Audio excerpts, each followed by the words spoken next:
Hello everyone, welcome to Prayagraj PCS. दोस्तों, अपने इस सेशन में जैसा कि आप सभी को पता है कि प्रीवियस सेशन में भी हमने निबंध को कवर किया है। आज भी हम देखने वाले हैं कि आरओ मेंस का एग्ज़ाम लगा हुआ है और यूपी पीसीएस मेंस का जिनका एग्ज़ाम है, अगर उनको एस्से लिखने का बेसिक सीखना है तो इन कॉपियों से वो सीख सकते हैं। कैसी कॉपियाँ हैं, किन कॉपियों से आप सीखने वाले हैं?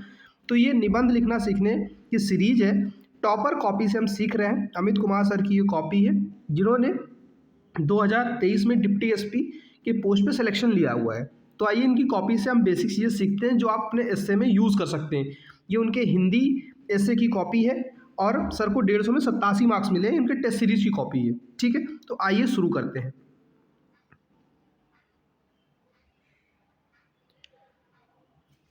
आप देख सकते हैं जो एस्से का हमारा टॉपिक है वो है जलवायु परिवर्तन और भारत। ठीक है, जलवायु परिवर्तन और भारत के ऊपर सर का ये एस्से है। अब इस क्वेश्चन को, इस पूरे एस्से को मैं रीड करूंगा और बेसिक चीज़ें जो इंपॉर्टेंट है मैं आपको रास्ते में बताते भी चलूँगा कि आप कहाँ पे क्या चीज़ें ऐड कर सकते हैं। तो सबसे पहले एक प्रस्तावना, एक भूमिका लिखी है। जैसे एक देश जो अपनी मिट्टी को नष्ट कर देता है वह खुद को नष्ट कर लेता है। जंगल हमारी भूमि के फेफड़े हैं और वे हमारे पर्यावरण को शुद्ध करते हैं। ठीक है, तो ये फ्रैंकलिन डी रूजवेल्ट का स्टेटमेंट है। ठीक है, ये कौन है? ये अमेरिका के राष्ट्रपति रह चुके हैं। ठीक है, तो इस चीज़ को आप ध्यान रखेंगे और ये स्टेटमेंट अगर आप चाहें तो कहीं नोट भी कर सकते हैं। अगर जलवायु परिवर्तन या पर्यावरण पर क्वेश्चन आपको इससे कहीं देखने को मिलता है तो आप भी इसको यूज़ कीजिए। ऐसा नहीं है कि एक बार यूज़ हो गया दोबारा यूज़ नहीं हो सकता। आइए अब आगे चलते हैं। सबसे पहले मैं स्क्रीन पे इसको सामने कर देता हूँ, जिससे चाहे तो आप मेरे साथ या आप इसको पहले पढ़ सकते हैं।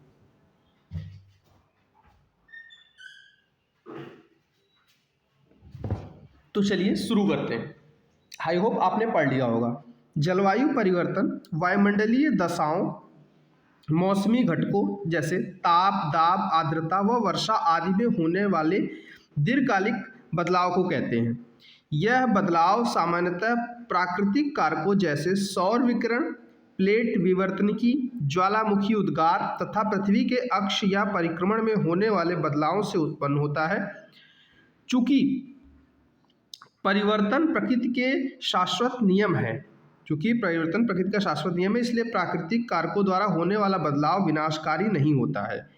यह आवधिक प्रक्रिया है जो हजारों वर्षों में संपन्न होती है, परंतु विगत कुछ दशकों में मानवीय गतिविधियों के कारण जलवायु परिवर्तन की प्रक्रिया तीव्र हो गई है। परिणाम स्वरूप चरम मौसमी घटनाएं जैसे अतिवृष्टि, अनावृष्टि, बाढ़, सूखा, चक्रवात आदि की बारंबारता, हीट वेव आदि की निरंतरता व आवृत्ति में वृद्धि हुई है। अब यहाँ पे मैं आपको कुछ चीज़ें ऐड कर दूंगा, जैसे ध्यान से देखिएगा। हीट वेव, आपको यहाँ पे टेंशन लेने की जरूरत है। आप इंग्लिश का वर्ड सीधे सीधे देवनागरी में लिख के भी प्रयोग कर सकते हैं। तो ये चीज़ आपको यहाँ पे सीखनी है, बिल्कुल टेंशन नहीं लेनी। जो साइंटिफिक टर्म है उनको ऐसे यूज़ करिए। चलिए आगे देखते हैं। औद्योगिक क्रांति 1750 की शुरुआत में अभी तक पृथ्वी के औसत तापमान में 1.1 डिग्री सेंटीग्रेड की वृद्धि दर्ज की गई है तथा संयुक्त राष्ट्र के नवीनतम आंकड़ों के अनुसार अगर समय रहते जलवायु परिवर्तन करने वाले कारकों पर नियंत्रण स्थापित नहीं किया गया तो यह तापमान इस सदी के अंत तक 3.1 डिग्री सेंटीग्रेड से अधिक बढ़ सकता है, जो मानव ही नहीं संपूर्ण जैविक जगत के लिए अस्तित्व के लिए विनाशकारी साबित होगा। मानव द्वारा तीव्र औद्योगिकीकरण, नगरीकरण तथा जनसंख्या विस्फोट को बढ़ावा दिया गया, जिसके कारण ग्रीन हाउस गैसों का उत्सर्जन व्यापक स्तर पर हुआ है। जीवाश्म ईंधनों को जलाने से CO2, methane, sulphur dioxide, nitrogen dioxide आदि गैसों के उत्सर्जन ने वायुमंडल में सांद्रता को बढ़ा दिया है। उपर्युक्त ग्रीन हाउस गैसें सूर्य की जो लघु तरंगे हैं उनको वायुमंडल में प्रवेश करने तो देती हैं, परंतु पार्थिव दीर्घ तरंगों को लंबे समय तक रोक कर रखती हैं। इससे ग्रीन हाउस इफेक्ट बनता है जो पृथ्वी के औसत ताप बजट को असंतुलित कर रहा है। यही वैश्विक उष्णन का मुख्य कारण है। जलवायु परिवर्तन के कारण जैवमंडल, स्थलमंडल तथा वायुमंडल पर नकारात्मक प्रभाव स्पष्टता दिखाई पड़ता है। वैश्विक तापमान के कारण ग्लेशियर पिघल रहे हैं, जिसके कारण बाढ़, सूखा तथा समुद्री जल स्तर ऊपर उठ रहा है। द्वीपीय देशों के जलमग्न होने का खतरा बढ़ रहा है। वायुमंडल में परिवर्तन हुआ तथा वर्षा के पैटर्न में बदलाव देखा जा सकता है। ओलावृष्टि जो है वो अतिवृष्टि, आंधी तूफान जैसे घटनाओं में वृद्धि देखी जा रही है। कृषि उत्पादकता तथा उत्पादन पर भी नकारात्मक प्रभाव पड़ रहा है, जिसके कारण खाद्य सुरक्षा का संकट खड़ा हो गया है। ओजोन परत के क्षरण ने तापमान में वृद्धि तो की ही है, साथ ही पराबैंगनी किरणों के प्रभाव से आनुवंशिक बीमारियां, उत्परिवर्तन, मोतियाबिंद जैसे रोग, चर्म कैंसर इत्यादि देखने को मिल रहे हैं। जलवायु भी भारत की जलवायु भी परिवर्तन के प्रभाव से अछूता नहीं है, बल्कि हम विश्व के शीर्ष 10 देशों की श्रेणी में शामिल हैं जो जलवायु परिवर्तन तथा प्राकृतिक आपदाओं से सबसे अधिक प्रभावित होते हैं। यह प्रभाव विगत कुछ वर्षों से घट रही घटनाओं के रूप में देखा जा सकता है। भारत में बाढ़, सूखा, चक्रवात, बादल फटना, वनाग्नि तथा हीट वेव की घटनाओं की आवृत्ति में वृद्धि दर्ज की गई है। सूखे के कारण अति उत्पादकता भी कम हो रही है, कृषि उत्पादकता भी कम हो रही है। अब सवाल उठता है कि जलवायु परिवर्तन संपूर्ण पृथ्वी के लिए विनाशकारी है, तो इसे कैसे रोका जाए। विभिन्न विद्वानों तथा पर्यावरणविदों ने समय समय पर चेताया है कि जीवाश्म ईंधनों के प्रयोग को कम किया जाए तथा वैकल्पिक ऊर्जा स्रोतों, अक्षय ऊर्जा के विकास पर बल दिया जाए। ग्रीन हाउस गैसों के उत्सर्जन में कटौती करना चाहिए, कार्बन न्यूट्रल लक्ष्यों की तरफ बढ़ना चाहिए, स्वच्छ प्रौद्योगिकी का विकास करके सतत एवं संधारणीय विकास को बढ़ावा दिया जाना चाहिए। पर्यावरण मैत्री प्रौद्योगिकी के माध्यम से प्रदूषण को कम करने का प्रयास किया जाना चाहिए। जल, जंगल, जमीन और वायु का उचित प्रबंधन करना चाहिए। वनीकरण को युद्ध स्तर पर बढ़ावा देना, शहरीकरण, औद्योगिकीकरण पर्यावरणीय मानदंडों के अनुरूप किया जाना चाहिए। उपयुक्त उपाय एक राष्ट्र के द्वारा अपनाने संभव नहीं है और अपने लिए भी तो जलवायु परिवर्तन केवल 1-2 राष्ट्रों के प्रयास से रुकना संभव नहीं है। अतः साझा वैश्विक रणनीति बनाकर समन्वय द्वारा जलवायु परिवर्तन रोकने का मार्ग खोजना होगा। जलवायु परिवर्तन की समस्या के निराकरण हेतु वैश्विक पहल की गई है, जैसे स्टॉकहोम 1972, रियो पृथ्वी सम्मेलन 1992, UNFCCC का गठन इत्यादि। ग्रीन हाउस गैसों के उत्सर्जन को कम करने हेतु क्योटो प्रोटोकॉल को अपनाया गया। COP समिट निरंतर हो रही है। COP 21 में पेरिस समझौते में 2030 तक तथा 2005 को आधार मानकर 35% तक वैश्विक कार्बन उत्सर्जन कम करने का लक्ष्य रखा गया है। विभिन्न देशों द्वारा ऐच्छिक लक्ष्य कार्बन न्यूट्रल देश बनने की ओर दिशा में अपनाए गए हैं। भारत द्वारा 2070 तक कार्बन न्यूट्रल कंट्री बनने का लक्ष्य रखा गया है। उक्त प्रयासों के बावजूद अभी भी जलवायु परिवर्तन रोकने में देश किसी कठोर या फिर किसी ठोस निष्कर्ष पर नहीं पहुंच सके हैं। विकासशील व अल्प विकसित देशों के पास वित्त तथा उन्नत प्रौद्योगिकी का अभाव है। विकसित देश वित्तीय सहायता देने में आनाकानी कर रहे हैं तथा राजनीतिक इच्छा शक्ति का भी अभाव दिखाई देता है। पर्यावरण के संरक्षण के प्रति जागरूकता की कमी तथा पर्यावरण वैचारिकी का स्वस्थ न होना भी संकट पैदा कर रहा है।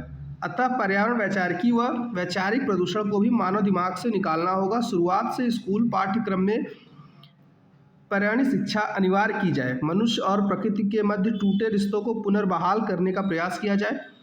पर्यावरण अनुकूल जीवन शैली अपनाने की आवश्यकताओं पर बल दिया जाना चाहिए और सतत विकास को बढ़ावा देकर प्रकृति और आर्थिकी विकास को संतुलित किया जाना चाहिए। कुल मिलाकर हम यहाँ कह सकते हैं कि जलवायु परिवर्तन एक भयानक समस्या है और इसे पूरी तरह से हल करने की आवश्यकता है। यह एक बहुत ही बड़ी प्राथमिकता होनी चाहिए इसको हल करना। बिल गेट्स के उपयुक्त कथन पर्यावरण संरक्षण को महत्व को दर्शाता है। अतः नीति, नियत, नैतिकता और नियोजन के मार्ग पर चलकर हमें प्रतिबद्धता के साथ जलवायु परिवर्तन को रोकने का सम्यक प्रयास करना चाहिए। तो ये टोटल जो एस्से था लगभग 750 शब्दों का होता है और ये लगभग उससे ज़्यादा ही है। तो मतलब आप क्या चीज़ें ध्यान रख सकते हैं, इससे जो आपको लिखना होता है 750 से 800 शब्द के आसपास होते हैं। इन शब्दों में अगर आप 50 ज़्यादा लिखते हैं, 50 कम लिखते हैं, उससे कोई फ़र्क नहीं पड़ता है। ठीक है, आपका कंटेंट अच्छा होना चाहिए। इंट्रोडक्शन में जो आप शुरुआत कर रहे हैं, अगर किसी कोट से अच्छा कर रहे हैं तो और अच्छी बात है। ख़त्म करते समय भी सर ने यहाँ पे कोट्स का प्रयोग किया, तो ये 2 चीज़ें हम सीख सकते हैं। और सीखने के लिए मतलब कहीं ढूंढने की जरूरत नहीं है, आप इन्हीं कोट्स को ही नोट कर लीजिए। ठीक है, अपने एस्से में इसको यूज़ कर लीजिए। ठीक है, यहाँ पे देखिए किस तरह से यहाँ पे क्योटो प्रोटोकॉल का यूज़ कैसे एस्से में लिखना है, ये सब चीज़ें भी आप सीख सकते हैं कि जिससे कि देखिए स्टेटमेंट आपका कहीं ब्रेक नहीं हुआ और पैराग्राफ में ही सब लिखा है, तो इससे भी आपको पैराग्राफ में ही लिखना है। ठीक है, जिससे कि आपका किसी भी प्रकार से कोई भी ब्रेकिंग ना होने पाए, एग्जामिनर को पढ़ने में कोई दिक्कत ना हो। ठीक है, देखिए डेटा बीच बीच में जैसे इन्होंने अपनी कॉपी को जब चेक होने के बाद मिली उनको तो फीडबैक किया है, तो अपना डेटा जो उनको लगा खुद से ही कमी रह गई है तो उसको भी ऐड किया। तो ऐसे अपना खुद से, जैसे कहते हैं ना कि हम एनालिसिस कर रहे हैं, तो एनालिसिस ऐसे करना है। ठीक है, तो इन सब चीज़ों को आप ध्यान रखिएगा। बाकी आई होप कि आपको आइडिया लगा होगा कि इससे कैसे करना है।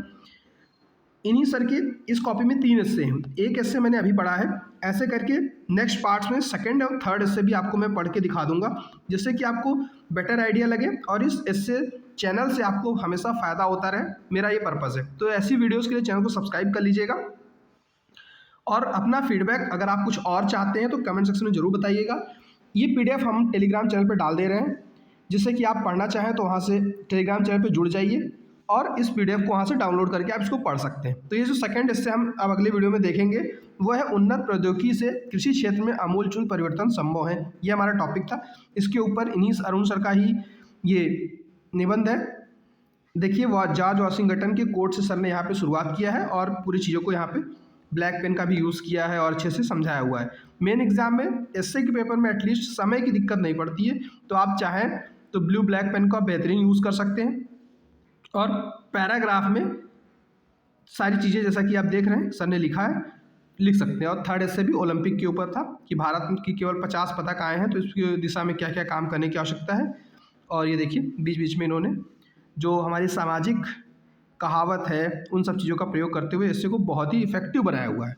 तो इस तरह से आप चाहें तो RO के लिए अपना एस्से का पूरा कंटेंट तैयार कर सकते हैं। हम एस्से की कॉपियाँ चेक भी करते हैं, तो वीक में 3 एस्से हम फ्री चेक करते हैं। आप टेलीग्राम चैनल पे विजिट करके अगर एडमिन को टैग करके आप मैसेज भेजते हैं या वहाँ पे कुछ नंबर प्रोवाइड किए गए उन पे अपने एस्से को लिख के भेजते हैं, तो वीक में 3 एस्से की कॉपियाँ हम फ्री चेक करते हैं, तो बिल्कुल आपको चेक करके कॉपी मिल जाएगी। सो ऐसी वीडियोज़ को देखिए और बाकी अपने दोस्तों को भी शेयर कीजिएगा। अभी ऑनलाइन के फील्ड में हमारा चैनल नया है, हालांकि ऑफलाइन हम लोग काफ़ी अच्छा कर रहे हैं, तो आप ऑनलाइन इस वीडियो को शेयर कर दीजिएगा जिससे कि आपको भी बेनिफिट हो और हमें भी बेनिफिट हो। सो इस वीडियो के लिए इतना ही, थैंक यू।